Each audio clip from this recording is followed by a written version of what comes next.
Ya Bu ya, bercakap kita Bu, karena memang kita harus mencontoh akhlak Rasul ya Bu ya. Santunlah dalam berbicara. Karena Rasulullah apabila beliau bertemu dengan orang lebih tua dari beliau, beliau hormati. Apabila bertemu dengan yang lebih muda dari beliau, beliau sayangi. Apabila bertemu dengan yang sebaya dengan beliau, beliau hargai. Itulah baginda Rasul sallallahu alaihi wasallam. Kita pun harus begitu Bu. Ini adik-adik yang mendengar suara saya yang muda-muda, hargai orang tuamu, hormati orang tuamu, karena ia adalah orang yang sangat menyayangi dirimu. Bu, dengan orang tua bercakap elok-elok, dengan laki bercakap elok-elok, dengan tetangga bercakap elok-elok. Kita Bu, ya Bu ya. Jangan kalau bahasa kita, jangan engkau berbicara pedas, tidak boleh. Maaf, Kanti bercakap sekali, lawak mata ada 2 kali. Kalau patah duluan, Kanti baru lalu awak dulu sampai C. Tunggu dulunya bercakap. Ya Bu ya. Nah kira-kira sudah bisa dipahami baru nyambut. Itu pun tidak boleh menyakiti hatinya. Bu, kalau kita bercakap elok, sopan santun, beduk kita berbunyi innalillahi wa inna ilaihi raji'un, inna lillahi wa inna ilaihi raji'un. Awak baik dengan orangnya tak Bu?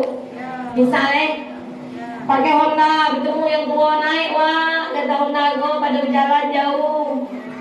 Misalnya, ya Bu, dengan laki bercakap elok, dengan orang tua bercakap elok, dengan bermasyarakat elok.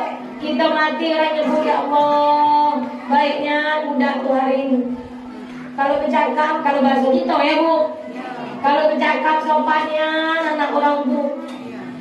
Memang mak orang miskin, ayah orang miskin, tapi eloknya ancaroy, betul Bu? Tapi kalau kita sombong, awak dan sombong, kasar awak dan kasar, loke awak yang loke, ibu kenal loke? Kenal? Iya kenal, cekel. Cekel awak yang cekel misalnya. Beduk panjang berbunyi di masjid, inna lillahi wa inna ilaihi raji'un. Kata pegawai syarah umum di masjid tak. Wah, kata orang sebelah rumah cocok lah yang mati, cekelnya anak orang itu. Betul ya Bu? Betul. Lalamu kita di dalam tanah Pak, masih orang menyebut kita loke. Kalau kita kasar ngamu, jasad kita di dalam tanah orang masih menyebut siang dulu ya Allah. Kalau bercakap minta ampun kasarnya. Betul ya Bu? Baru ke rumahnya ada minyak beras 2 cantik, nyola dulu nyuruh balik. Bu, Ibu, ingatlah di dalam rezekimu ada hak orang lain di dalamnya. Kalau ada orang lain datang ke rumah kita, Misalnya gede sianu, nyai sianu, uak sianu, misalnya ke rumah kita, nak pinjam beras 2 canting, pinjam.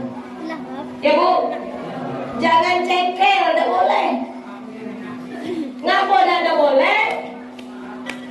Kalau kita cengkel, jangankan pahala yang didapat, dosa yang dapat. Betul?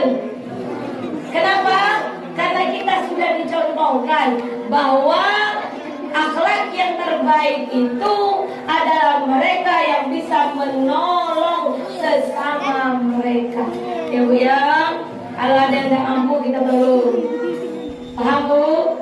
Bisa kita amalkan ya Bu ya. Mudah-mudahan sedikit dari apa yang saya sampaikan ini bisa bermanfaat untuk kita semua. Allahumma. Berikutnya Bapak Ibu, yang kedua, keteladanan dari kepribadian Rasul adalah Rasul itu santun dalam perbuatan. Bu, apapun yang kita perbuat santun. Yang ketiga Pak, Rasulullah itu santun dalam mengambil keputusan. Itulah Rasulullah. Di saat pemindahan batu Hajarul Aswad, orang-orang Quraisy banyak yang berselisih Pak. Mereka sama-sama mengakui dari suku ini mengatakan bahwa kami yang lebih berhak memindahkan batu Hajarul Aswad ini. Ada yang ini mengatakan kami lebih berhak memindahkan batu ini ke tempat semula. Ada golongan lain mengatakan lagi bahwa kamilah yang berhak memindahkan Hajarul Aswad ini. Tapi apa? Kebijaksanaan Rasulullah dalam mengambil keputusan dibentangkan. Katakanlah semacam sorban Pak ya. Misalnya sebagian kitab lagi mengatakan seperti selendang diletakkan batu di atasnya, diangkat oleh semua kepala suku supaya yang adil untuk meletakkan Hajarul Aswad. Sama-sama punya hak memindahkan ke tempat semula. Begitu Rasulullah. Siapa yang pertama kali masuk Masjidil Haram, maka mereka yang berhak memindahkan batu ini. Ternyata yang pertama kali masuk masjid ketika itu adalah baginda Rasul Sallallahu Alaihi Wasallam. Jadi kita kadang-kadang ngambil keputusan nurut keputusan kita tidak boleh. Ya. Kalau kami ibu Pak, apalagi di kelompok majelis taklim Pak, kalau pas penutupan yasinan ribut masalah uang kas. Betul Bu? Betul? Ada dari tipe yang macam itu? Ada sebagian kok nyuruh beli baju warna merah. Betul Bu? Yang kok ngajak beli piring. Yang kok ngajak beli, kalau kami di sana namanya ceper, kalau di situ apa namanya? Nampan ya Bu ya. Uang kas triko kita beli kok, uang kas triko beli kok. Sehingga ada yang tak tegur lagi Pak, sudah terima uang kas. Ada yang langsung keluar lah dan ikut lagi persatuan. Ada Bu, tak boleh tak dapat tegur Bu. Kok kadang kita rumah ada yang 15 tahun tak teguran. Ada orang macam tu sih kamu? Ada orang macam tu sih kamu Pak? Ayo Bu ya. Bu, kalau ada yang tak dapat tegur, balik bagi teguran. Mau kira-kira Bu? Mau kira-kira Bu? Mak, biasa kami ibu-ibu Pak. Kalau kelompok yasinan itu ya, yang tak teguran seperti bucu belah kiri, yang tak teguran sekolah bucu belah kanan. Tak pernah bertemu Pak. Kalau yang depan tu Pak, yang A, yang sekolah di belakang duduk. Pokok dia nak berdekat. Ada buat macam tu ni kamu? Dah, jadi kau elok dah lo. Alhamdulillah. Jangan ada bertegur, tak boleh. Ya, putus silaturahmi tak boleh. Jangan gara-gara uang kas 3 tahun tak ada bertegur. Kamu. Kenyok saya yang melarang ibu tak boleh tak teguran. Yang melarangnya adalah Rasulullah. Jangan kamu memutus silaturahmi, tak boleh kan gitu. Innallaha harramal jannah. Bu, bu, kepengen masuk surga beda? Kepengen bu? Kata Rasul, la yadkhulul jannah qati' ay rahimun. Tidak akan masuk surga mereka pemutus, artinya silaturahim. Tidak masuk surga bu. Loka itu kaki masuk surga kalau keluar lah. Sampai beduk bunyi, dan gua tak bertegur. Dan nak gua elok. Kadang pak pergi ngundang acara tahlilan, karena nyo hidup tidak ada bertegur. Ingat ya dia, pesan pula yang undang. Ingat ya dia, segala lubuk pernah kau undang nih. Tapi kalau nang saya kok tu lewat nih. Ada nama jodoh? Aduh juga ya beda. Mudah-mudahan mulai besok nanti lagi. Alhamdulillah. Alhamdulillah. Undang kalau elok lagi toh ya. Karena hidup pasti akan. Bu, yang kaya mati, apalagi yang miskin. Betul pak? Yang punya pangkat mati, apalagi yang tidak punya pangkat. Yang punya jabatan mati, apalagi yang tidak punya jabatan. Tahu? Kalau yang kaya rumah, kalau boleh diganti nyawa dengan kerbau 15 ekor di rumah sakit, lah parah di ruang ICU misalnya, nyawa tinggal 1, 2, 3, nampak narik itu ibu, ditarik ke atas sekali, lah mau berhenti, udah turun pulang. Misalnya bu, saya nengok yang hadir di masjid, ada kepala elok kalau lah, narik nafas itu. Alhamdulillah. Bu, mereka yang punya harta, seandainya di rumah sakit itu, ketika itu ayahnya bisa sembuh dengan kerbau 15 ekor, dibagi kerbau, dijual kerbau 15 ekor beli, yang penting hidup elok layak menarik nafas, betul bu? Betul? Saking sayang, kepengen hidup. Tapi mereka yang meninggal pun, mereka yang kaya pun meninggal apabila janjinya telah sampai, apabila ajal telah sampai, betul bu? Karena mau tidak pernah memilih siapa kita bu. InsyaAllah diri, jangan terlambat, tuntutlah ilmu selagi sempat. Apabila ajal sudah mendekat, siaplah diri menjadi mayat. Apabila ajal sudah mendekat, siaplah diri menjadi mayat. Siap kira-kira bu? Siap kira-kira? Kalau balik kok lagi malaikat kedatangan, kata saya kalau ada ibu yang wasiat ketemu malaikat Israel balik kok lagi, ibu dululah, saya terlihat sekali pak. Ya, mudah-mudahan Allah panjangkan umur kita sehingga kita bisa menambah nilai amal ibadah kita kepada Allah Subhanahu wa taala. Hadirin dan hadirat yang dimuliakan oleh Allah. Kita lanjutkan bu. Apa ditutup? Loh, beda pak. Saya tergantung bapak ibu. Kalau kata bapak ibu saudara, saya saudara. Kalau dilanjut saya lanjutkan. Dilanjutkan akan ditutup bu? Lanjut, kita lanjutkan kembali kepada baginda Rasul Sallallahu Alaihi Wasallam ya pak ya. Rasul Sallallahu Alaihi Wasallam, keteladanan dari kepribadian Rasul yang keempat pak. Rasul itu sangat santun apabila beliau bertemu dengan orang yang membenci beliau. Itulah Rasulullah. Jadi bapak ibu jangan gaduh. Kalau kita di masyarakat kok ada siang itu aku salah dengan saya yo. Kan begitu misalnya pak, Rasul ketiknya salah dengan nyo, tapi nyo berkentu dengan awak. Misalnya ya bu, bu, macam manapun orang lain benci dengan kita, kita harus bisa menunjukkan kepadanya bahwa kita tidak benci kepadanya. kita tetap santun kalau ketemu. Mau kira-kira Bu? Dikit yang begini mau. Itu yang tak mau beda betul. Iya dari kelas kalau ada seorang dua mau. Iya. Bu ya, Bu. Kalau ada orang benci dengan kita, kita tunjukkan bahwa kita tidak pernah membencinya. Kita biasa orang. Mau kira-kira Bu? Karena itulah akhlak baginda Rasul sallallahu alaihi wasallam.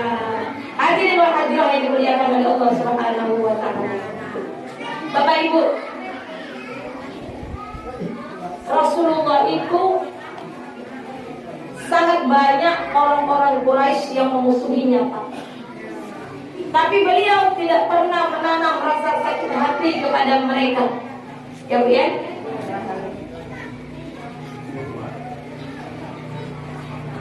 Jadi kalau Ibu, kalau Ibu nak minum boleh.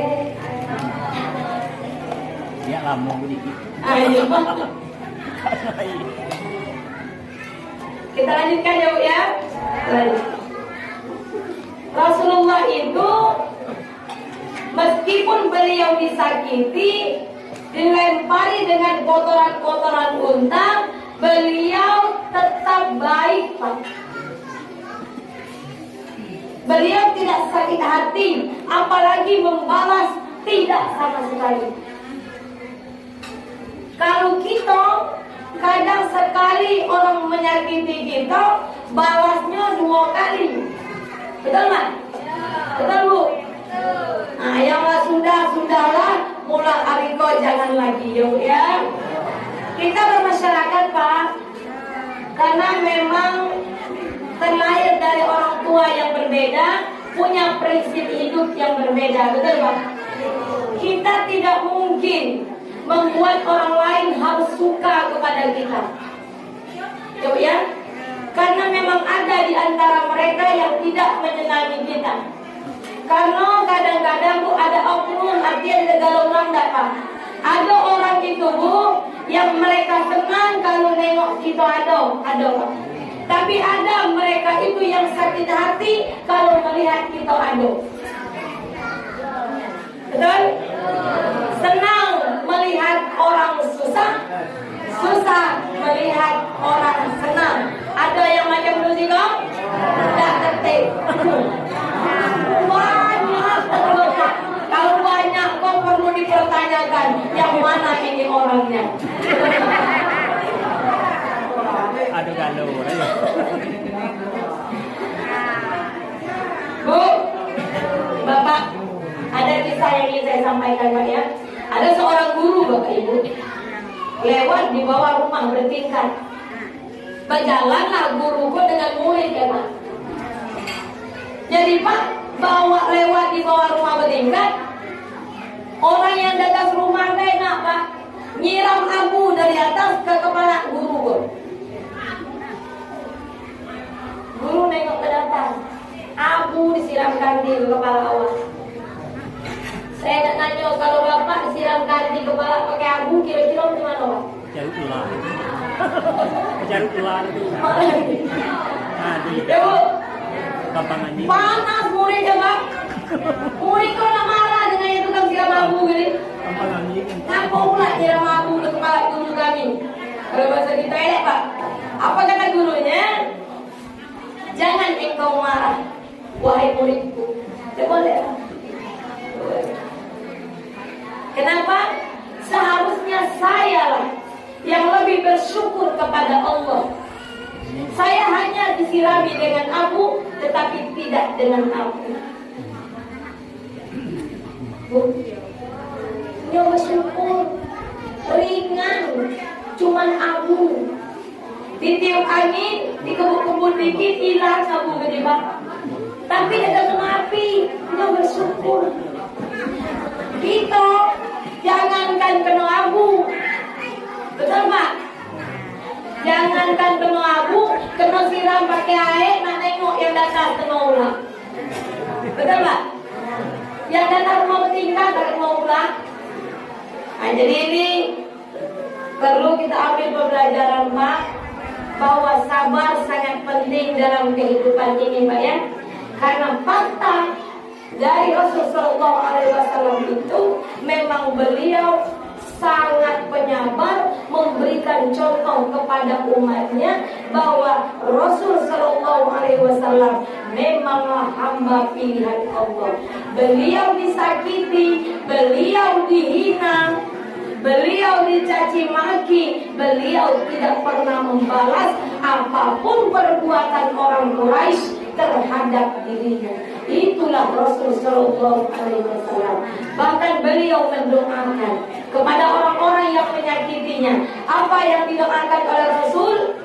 Ya Allah, berikan hidayahmu kepada mereka karena mereka tidak mengetahui. Itulah Rasul Shallallahu Alaihi Wasallam. Beliau tidak pernah menanam rasa sakit hati kepada orang lain. Karena itu yang dicontohkan kepada kita. Maka ikuti cara Rasul Shallallahu Alaihi Wasallam dalam menjalani hidup ini. Ya Bu ya. Oh kira-kira Bu. Hadirin wal hadirat yang dimuliakan oleh Allah Subhanahu wa taala. Bu, Ibu, Rasulullah istrinya sama seperti kita menjalani kehidupan, Pak. Rasul dilahirkan dari perut seorang ibu bernama Aminah, punya istri bernama Khadijah binti Khuwailid. Kemudian menjalani rumah tangga. Dan akhirnya Khadijah pun meninggal. Bahkan pada akhirnya Rasulullah pun meninggal, wafat. Artinya dunia ini pun ditinggalkan oleh Rasul. Karena memang pada usia 63 tahun Rasul Sallallahu Alaihi Wasallam meninggal dunia. Tapi sebelum Rasul meninggal, lebih dahulu meninggal istrinya yang bernama Khadijah. Setelah 25 tahun berumah tangga tadi, Pak, Khadijah meninggal. Sebelum Khadijah wafat, Khadijah juga sakit, Pak. Sakit. Ketika Khadijah sakit parah, hadirlah di dekat Rasul itu, di dekat Khadijah itu Rasulullah, termasuk anaknya Siti Fatimah ada di situ, Pak. Apa permintaan Khadijah kepada Rasul, Pak? Ketika hampir meninggal dunia, yang dipinta oleh Khadijah kepada Rasul adalah tidak langsung minta kepada Rasul, Pak, tetapi melalui anaknya bernama Fatimah. Apa kata Rasul? Wahai Fatimah, apa kata Khadijah kepada putrinya Fatimah, membisik ke telinga Fatimah, wahai Fatimah putriku, saya takut dan malu menyampaikan hal ini kepada ayahmu. Sampaikan kepada Muhammad Rasulullah bahwa kelak apabila ibu meninggal dunia, nak, mintalah kepada Rasul sorban ketika ia menerima wahyu itu sebagai kain kafanku. Karena memang tidak ada yang harus dibawa oleh Khadijah ketika meninggal dunia. Hanya itu permintaan terakhirnya. Rasul mendengar apa yang dibicarakan oleh Khadijah. Rasul menangis. Wahai istriku tersayang, di akhir hayatmu tidak banyak yang engkau pinta kepada diriku. Padahal kami mengetahui semuanya, wahai istriku. Semua kekayaanmu telah habis untuk kami semuanya, untuk menegakkan agama Allah. Pakaian yang aku pakai ini, wahai istriku, adalah pemberian dari dirimu. Pakaian yang dipakai oleh kaum muslimin ini pun adalah pakaian darimu yang engkau berikan kepada kami. Tetapi di akhir hayatmu, wahai istriku, tidak banyak yang engkau pinta, melainkan hanya selembar sorban untuk kain kafan. Bapak Ibu, tidak lama setelah itu Khadijah wafat di hadapan baginda Rasul Sallallahu Alaihi Wasallam. Rasul menangis, Pak, terseduh-seduh karena melihat jenazah istrinya. Rasul sangat mencintai Khadijah. Rasul sangat menyayangi Khadijah karena adalah perempuan yang mendampinginya selama 5 tahun lamanya. Pahit manis kehidupan dijalani bersama-sama. Ketika Rasul menangis, terseduh-seduh itu, datanglah malaikat Jibril, Pak, dengan membawa 5 lembar kain kafan. 5 kain kafan ini, Rasul lihat bahwa yang datang adalah Jibril, membawa 5 kain kafan. Ditanya oleh Rasul, wahai Jibril, untuk siapakah kain kafan itu? Dijawab oleh Jibril, Pak, wahai Muhammad, kain kafan ini satu adalah untuk istrimu Khadijah. Yang kedua, Muhammad, untuk dirimu. Yang ketiga, kain ini adalah untuk anakmu Fatimah. Yang keempat, kain kafan ini untuk Ali bin Abi Thalib, menantu Rasulullah. Yang kelima, kain ini untuk cucumu Hasan. Setelah itu Jibril diam. Muhammad menangis. Kenapa demikian, kata Muhammad? Dijawab oleh Jibril, wahai Muhammad, cucumu yang bernama Husain, Pak, tidak menggunakan kain kafan ini karena ia kelak akan menjadi syahid. Dia sebagai mati syahid untuk memperjuangkan agama Allah, dan ia tidak menggunakan kain kafan. Jadi Bapak Ibu, apa yang diperjuangkan oleh Khadijah untuk agama Allah sangat luar biasa. Maka mari sama-sama kita memperjuangkan agama Allah ini, Bu. Perjuangkan terus, tegakkan agama Allah, syiarkan syiar agama.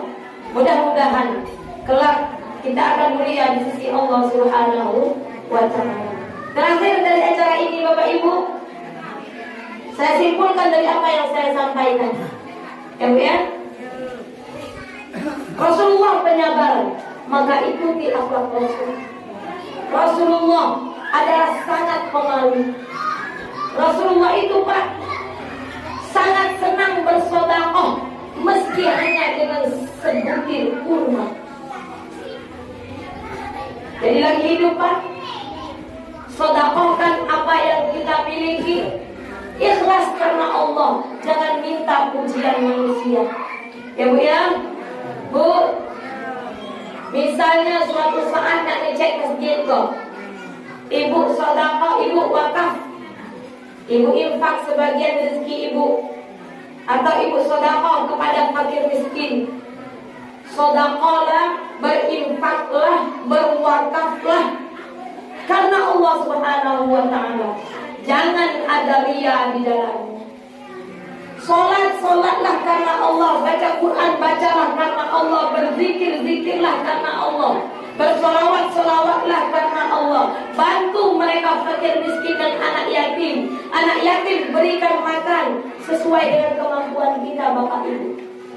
Karena Rasul menyampaikan, tasaddaqu fa inna shadaqata fikakukum minan nar. Bersedekahlah kamu karena sedekah itu menjadi penebusmu dari api neraka. Ya, apa yang kita sedekahkan, mudah-mudahan kelak kita akan selamat di alam kubur dan alam akhirat. Allahumma amin. Jangan ibu sedekah 10.000, tapi dalam hati minta puji di Sianu. Sedekah 1 juta, dalam hati minta dipuji oleh Sianu. Jangan. Kenapa tidak boleh, Pak? Innallaha harramal jannah ala kulli mura'in. Sesungguhnya Allah mengharamkan surga bagi orang-orang yang ria, bagi orang-orang yang minta pujian. Ya. Kalau kita di dunia beramal tapi minta pujian, kelak di akhirat kita minta kepada Allah, ya Allah, mana pahala sholat saya? Ya Allah, mana pahala puasa saya? Ya Allah, mana pahala Al-Quran yang saya bacakan? Ya Allah, mana pahala sedekah saya? Kalau kita beramal di dunia minta pujian, besok jawaban dari Allah adalah mintalah pahalanya kepada orang yang engkau minta pujian. Ya Bu, maka dari itu minta pujian orang lain, karena mereka yang pertama ikhlas karena Allah, insya Allah masuk ke surga Allah Subhanahu wa Ta'ala. Terima kasih atas segala perhatian Pak. Mohon maaf atas segala kekurangan. Sengaja tidak banyak yang saya sampaikan Pak, tetapi sedikit yang saya sampaikan ini mudah-mudahan bermanfaat bagi kita semua. Ya Bu ya, ingin selamat dunia, selamat akhirat, taati perintah Allah dan Rasulnya, insya Allah selamat dunia, selamat akhirat. Dalam hidup contoh akhlak Rasul, insya Allah selamat dunia, selamat akhirat. Ibu-ibu, taati suami selama suami ada pada jalan Allah, karena Allah ridho apabila kita ridho kepada, apabila suami kita ridho kepada kita. Maka carilah ridho Allah dengan cara berbuat taat kepada suami-suami kita, ya Bu ya. Bagi yang ada suami, kalau laki mati, laki kita sudah meninggal dunia, kita kirim doa, baca perlu tahlil, mudah-mudahan pahalanya Allah sampaikan. Bersedekah atas nama suami, mudah-mudahan Allah sampaikan. Allahumma amin. Orang tua Bu, jangan disia-siakan, karena kalau bukan karena orang tua kita, kita tidak akan pernah ada di dunia ini. Jangankan untuk duduk di masjid ini bersama-sama, melihat keadaan dunia saja tidak bisa Pak, kalau bukan karena orang tua kita. Mudah-mudahan kita mendapat ridho Allah, termasuk anak-anak yang berbakti kepada kedua orang tua kita. Allahumma amin. Terima kasih atas segala perhatian, mohon maaf atas segala kekurangan Bu. Saya simpulkan, saya titipkan amalan kepada Bapak dan Ibu, mumpung masih hidup Pak, apabila kita berada pada sujud terakhir dalam sholat, maka bacalah doa, Allahumma inni as'aluka husnul khatimah, Allahumma rzuqni taubatan nasuha qabla al-mauti, ya muqallibal qulub tsabbit qalbi ala dinika. Mudah-mudahan kelak kita mati husnul khatimah. Mudah-mudahan Allah berikan kesempatan kepada kita Pak, taubat sebelum mati. Mudah-mudahan Allah berikan kepada kita Bu, kita mati dalam membawa, tetap berada pada agama Allah. Allahumma amin. Akhirul kalam, kalau ada yang bermanfaat datangnya dari Allah Pak. Namun jika ada yang salah, ini semata-mata karena kekurangan saya sendiri. Bapak-bapak mengatakan tak ada gading yang tak retak, retaknya itu jadi ukiran. Tak ada lautan yang tak berombak, ombaknya itu jadi hiasan. Tidak ada manusia yang tak bersalah, salah saya mohon maafkan. Mau kira-kira maafkan saya Bapak Ibu? Ikhlas Pak? Alhamdulillah, bukan maksud untuk menggurui ya, tapi amalkan. Kalau ada yang bermanfaat, karena ini akan menjadi amal jariah bagi kita semua. Saya akhiri dengan wallahul muwaffiq ila aqwamit thoriq. Wassalamualaikum warahmatullahi wabarakatuh.